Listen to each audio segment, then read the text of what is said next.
Hace apenas unas horas, el Golfo Pérsico volvió a convertirse en el lugar más peligroso del planeta, buques de guerra estadounidenses navegando a toda velocidad hacia la región. Misiles balísticos iraníes siendo lanzados en ejercicios militares. Drones de largo alcance sobrevolando aguas internacionales. Sistemas antimisiles activados en bases estratégicas, y en el centro de todo esto, un estrecho que mide apenas 54 kilómetros en su punto más angosto, pero que controla el 20% del petróleo que mueve al mundo entero. ¿Estamos a las puertas de una guerra real? ¿O todo esto es un gigantesco juego de póker entre potencias que ninguna quiere perder? Hoy vamos a desmenuzar todo lo que está pasando, capa por capa. Sin filtros. Sin propaganda. Solo los hechos, el contexto y lo que realmente está en juego para el mundo. Quédate hasta el final porque lo que te voy a contar en los próximos minutos va a cambiar la forma en que ves este conflicto. Empecemos por lo básico.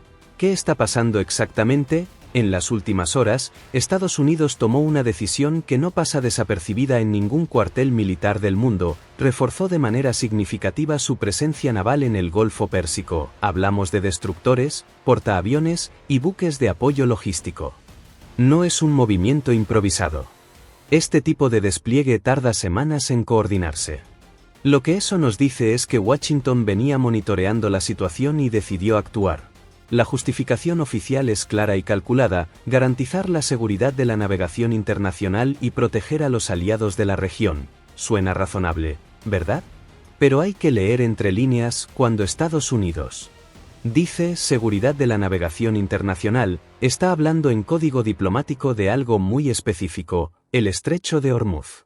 Y cuando habla de aliados regionales, está hablando principalmente de Arabia Saudita, los Emiratos Árabes Unidos, Bahrein, donde precisamente tiene su base la Quinta Flota, y, por supuesto, Israel. Ahora bien, mientras Washington mueve sus piezas, Teherán no se queda de brazos cruzados. Irán respondió con lo que mejor sabe hacer, una demostración de fuerza pública. Visible y deliberada, ejercicios militares a gran escala. Lanzamiento de misiles balísticos de largo alcance. Drones que sobrevolaron zonas estratégicas. Todo filmado, documentado y difundido por los medios estatales iraníes. El mensaje de Teherán también es claro: estamos listos. No nos asustes. Si nos provocas, respondemos.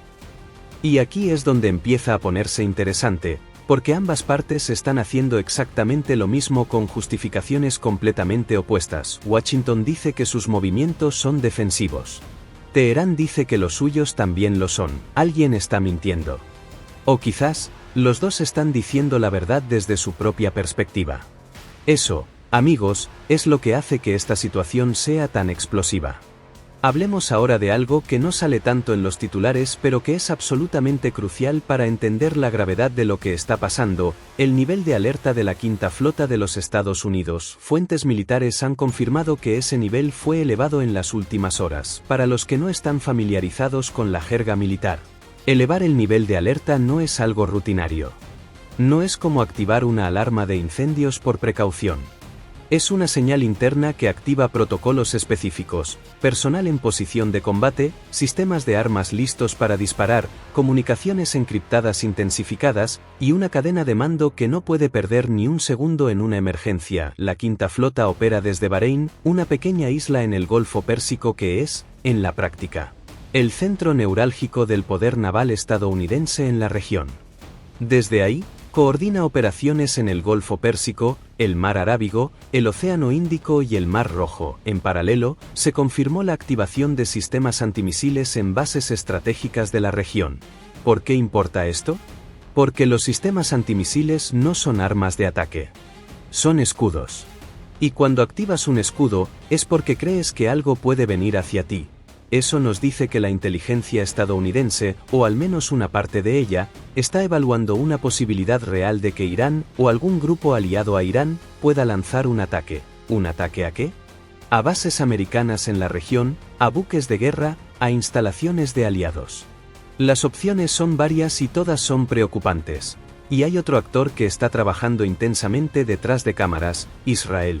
Israel intensificó en las últimas horas su cooperación de inteligencia con Estados Unidos. Lo que eso significa, en la práctica, es que los israelíes están compartiendo datos de sus propias fuentes dentro y alrededor de Irán, y tienen muchas, para ayudar a Estados Unidos a construir una imagen más precisa de lo que está haciendo Teherán. Para Irán, esto es una provocación adicional. Israel no es un país neutral en este conflicto. Es, desde la perspectiva iraní, un enemigo declarado. Y verlo coordinarse más estrechamente con Washington es exactamente el tipo de cosa que Teherán usa para justificar su propia escalada. Llegamos ahora al corazón geográfico de este conflicto. Al lugar donde todo podría detonarse con consecuencias globales inmediatas, el estrecho de Hormuz. Imagínatelo así, es una puerta. Una puerta angosta, de apenas 54 kilómetros en su punto más estrecho, que conecta el Golfo Pérsico con el Mar de Omán. Desde ahí, con el resto del mundo, por esa puerta pasan, cada día, aproximadamente 17 a 21 millones de barriles de petróleo. Eso representa alrededor del 20% del petróleo que consume el planeta entero. Piénsalo un momento, un quinto del petróleo mundial pasa por un estrecho que tiene menos de 55 kilómetros de ancho. Y ese estrecho está flanqueado, en un lado, por Irán y en el otro, por Omán y los Emiratos Árabes Unidos. Irán no solo tiene costa en ese estrecho.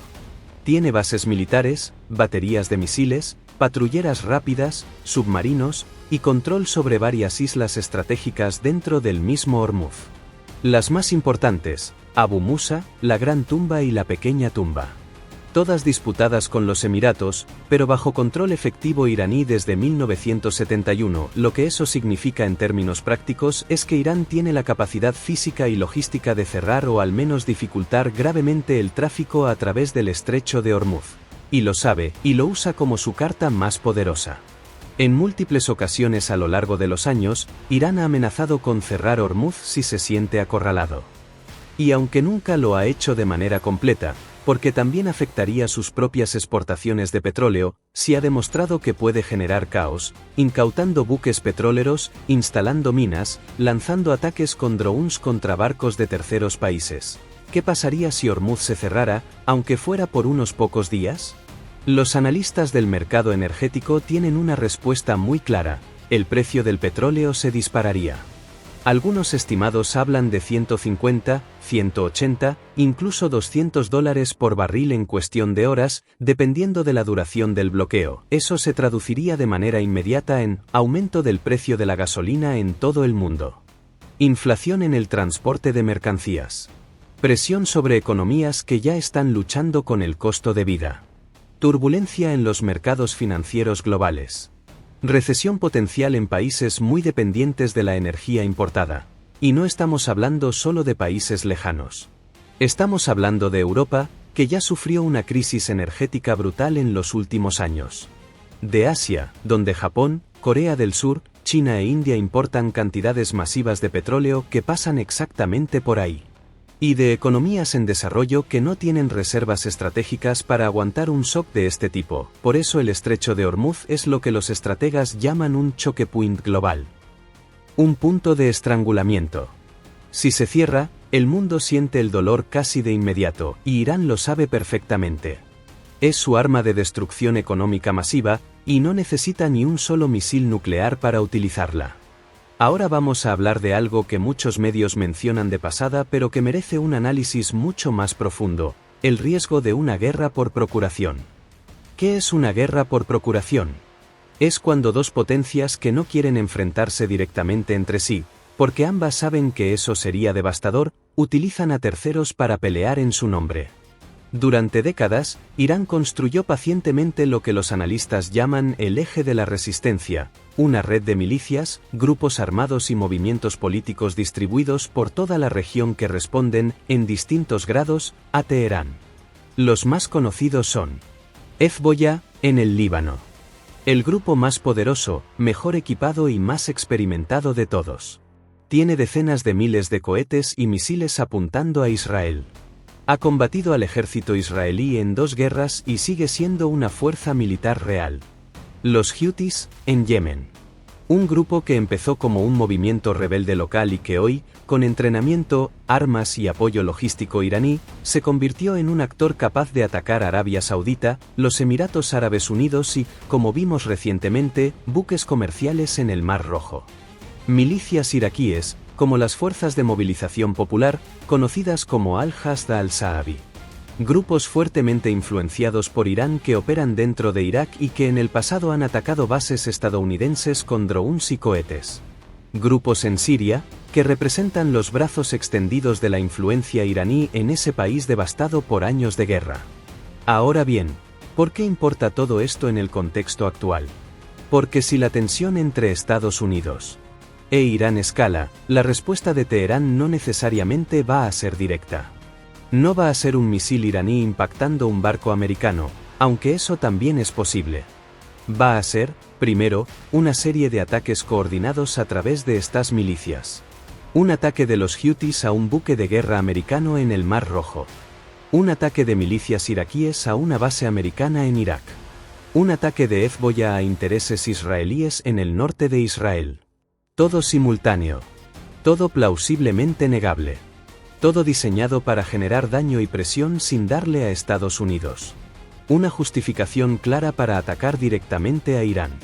Esto es lo que los estrategas militares llaman ambigüedad deliberada. Y es una de las formas de guerra más difíciles de contrarrestar, porque si respondes a la gente, no estás respondiendo al responsable. Y si atacas al responsable, tienes que asumir las consecuencias de una guerra abierta. El precedente ya existe. En 2019, un ataque de drones a instalaciones petroleras sauditas, que Washington y Riad atribuyeron a Irán, aunque Teherán lo negó, eliminó temporalmente la mitad de la producción de petróleo saudita. El precio del crudo subió 15% en un solo día.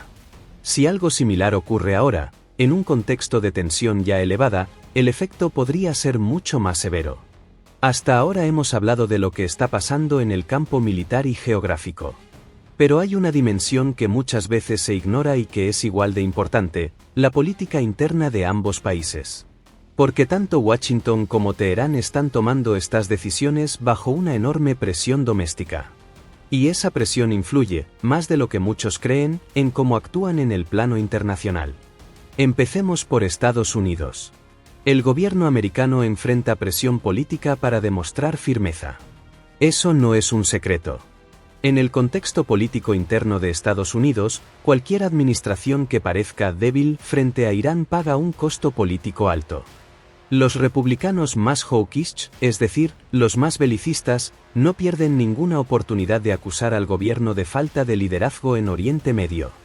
Además, hay intereses económicos poderosos, la industria de defensa, los aliados del Golfo que son también socios comerciales gigantescos, y el lobby petrolero que quiere estabilidad en los mercados, pero también no quiere ver a Irán vender petróleo libremente burlando sanciones. Hay también una presión bipartidista en el Congreso para proteger a Israel, que percibe la amenaza iraní como existencial. Y cuando Israel siente el calor, Washington también lo siente. Todo eso empuja al gobierno americano hacia posturas más duras, más visibles, más musculosas. El despliegue naval en el Golfo no es solo estrategia militar, también es un mensaje hacia adentro, hacia los votantes, hacia los aliados y hacia los opositores políticos. Es la demostración de que la Casa Blanca no va a quedarse mirando. Ahora vayamos al otro lado del mapa. A Teherán. El régimen iraní vive una situación interna extremadamente complicada. Las sanciones económicas impuestas por Occidente han golpeado duramente a la economía iraní. La inflación está en niveles que hacen que comprar alimentos básicos sea un desafío para millones de familias. El valor del rial, la moneda iraní, ha colapsado a lo largo de los años. El desempleo, especialmente entre los jóvenes, es altísimo. A eso se suman los movimientos de protesta social que han sacudido al país en los últimos años. El más notable fue el que surgió tras la muerte de Mahsa Amini en 2022, que generó protestas masivas que el régimen reprimió con violencia pero que no pudo ignorar completamente. El régimen necesita narrativas que distraigan de sus problemas internos. Y la narrativa del enemigo externo, Estados Unidos, Israel, Occidente en general, funciona muy bien para consolidar apoyo de una base que de otro modo podría cuestionarlo. Cuando Irán lanza misiles en ejercicios militares y lo muestra en televisión, no está hablando solo con Washington. Está hablando con su propio pueblo. Les está diciendo, somos fuertes. Nadie nos puede doblegar. Estamos listos para defender la patria. Eso tiene un valor político interno incalculable en un régimen que siente que el suelo tiembla bajo sus pies. Entonces, si lo ves desde esta perspectiva, ambas partes tienen incentivos políticos internos para mantener la tensión elevada, para mostrar fuerza, para no dar el brazo a torcer. Lo que hace que la situación sea más peligrosa no porque ambas quieran la guerra, sino porque ambas necesitan parecer que no le tienen miedo. Y en ese juego de apariencias, los accidentes son posibles. Y aquí llegamos a la pregunta que millones de personas en el mundo se están haciendo ahora mismo. ¿Estamos ante una preparación real para un conflicto directo?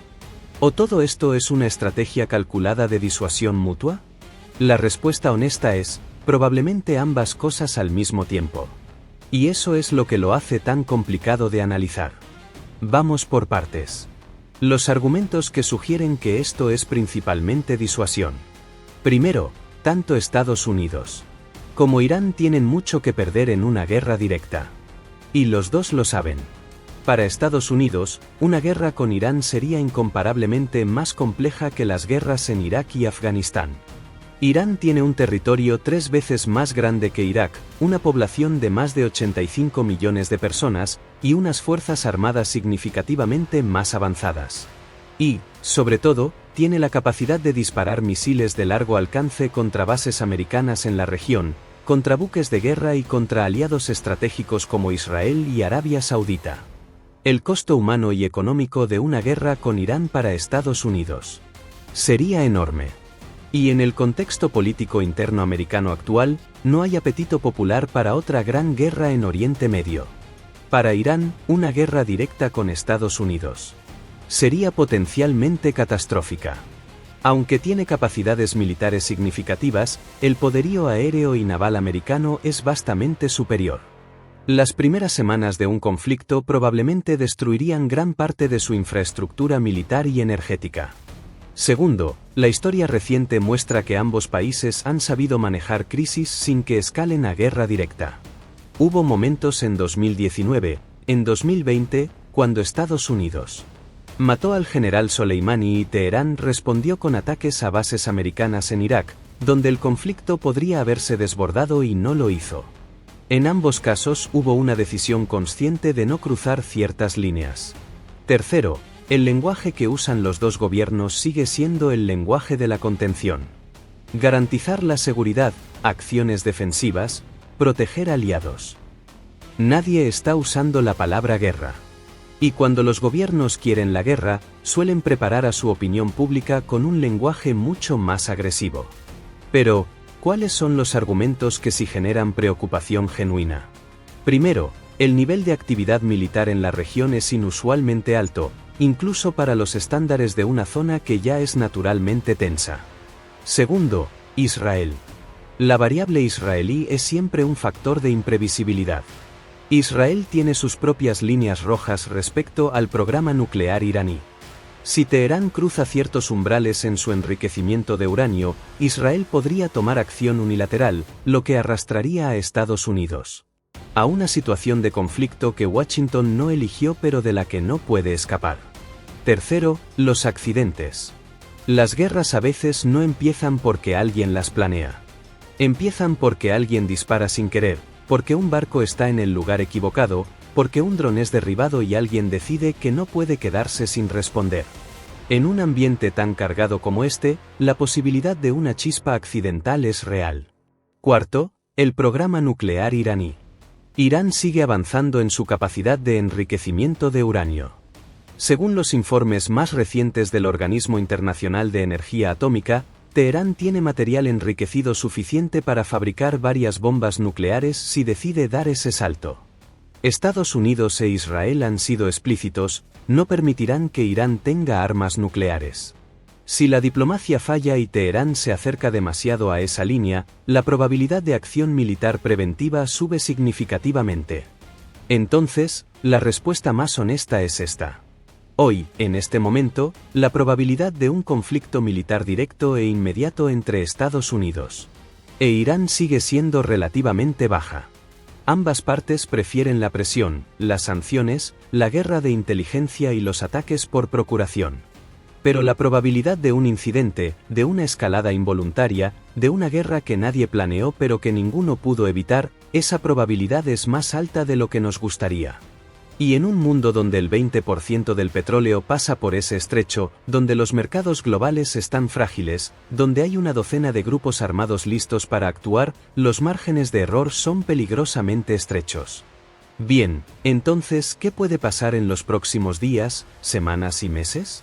Vamos a hablar de 3 escenarios posibles, de menor a mayor gravedad. Escenario 1, desescalada controlada. Las dos partes muestran músculo, intercambian señales a través de canales diplomáticos discretos, Qatar o Omán suelen jugar ese papel de intermediarios, y gradualmente reducen la tensión sin que ninguna pierda cara públicamente. Esto es lo que ha pasado en la mayoría de las crisis anteriores. Y es también el escenario que prefieren los mercados, los aliados europeos y probablemente los líderes militares de ambos lados, que saben muy bien lo que costaría una guerra real. Escenario 2, escalada gestionada y conflicto de baja intensidad. Las tensiones no bajan pero tampoco explotan.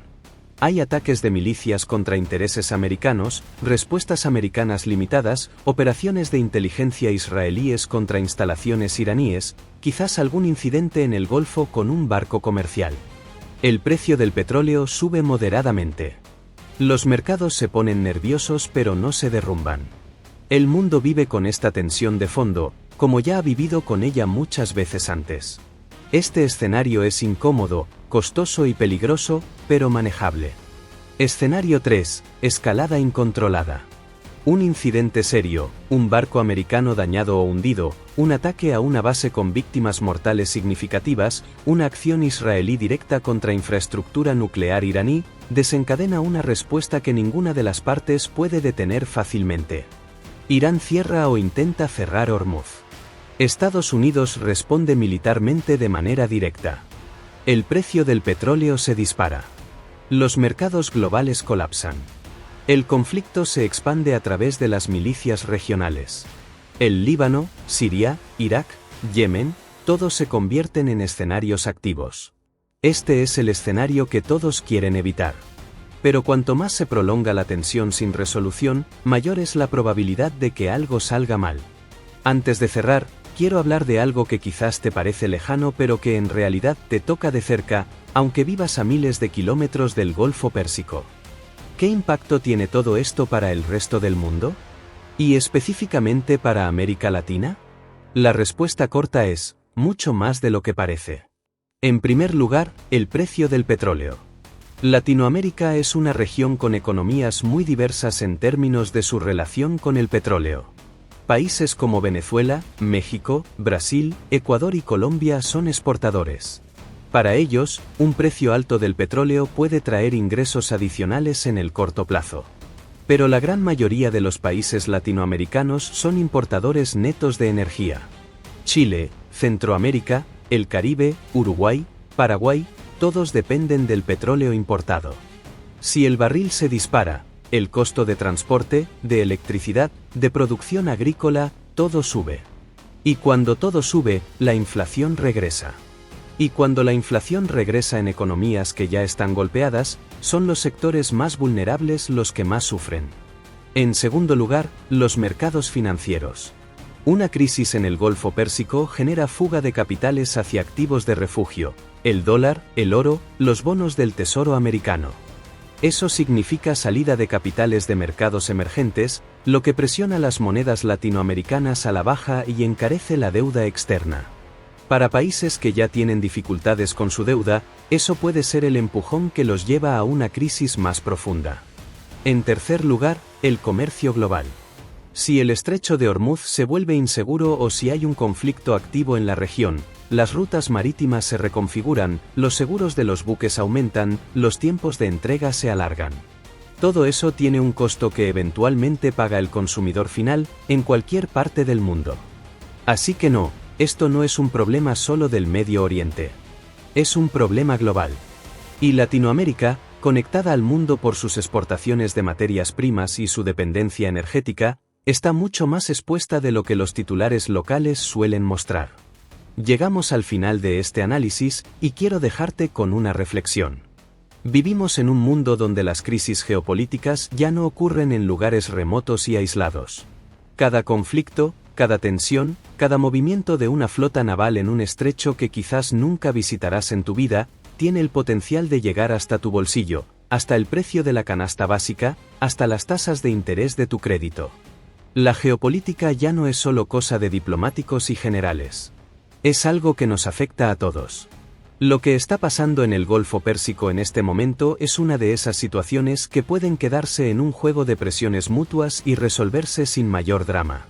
O puede convertirse en el punto de inflexión que cambie el orden mundial tal como lo conocemos. Nadie tiene la bola de cristal. Ni los mejores analistas, ni los servicios de inteligencia más sofisticados del mundo. La historia está llena de conflictos que nadie predijo y de guerras que parecían inevitables y nunca llegaron. Lo que sí podemos hacer es estar informados. Entender qué está en juego. Distinguir la propaganda de los hechos. Y tener una perspectiva más clara sobre el mundo en el que vivimos. Eso es exactamente lo que intentamos hacer en este canal, darte las herramientas para entender lo que está pasando en el mundo, sin simplificaciones, sin alarmas innecesarias, pero tampoco sin ingenuidad. Si este vídeo te fue útil, si aprendiste algo nuevo hoy, déjame un comentario con lo que más te impactó. Compártelo con alguien que creas que necesita entender esto. Y si aún no te has suscrito, este es el momento. Porque el mundo no va a dejar de moverse. Y tú mereces entenderlo. Hasta el próximo vídeo.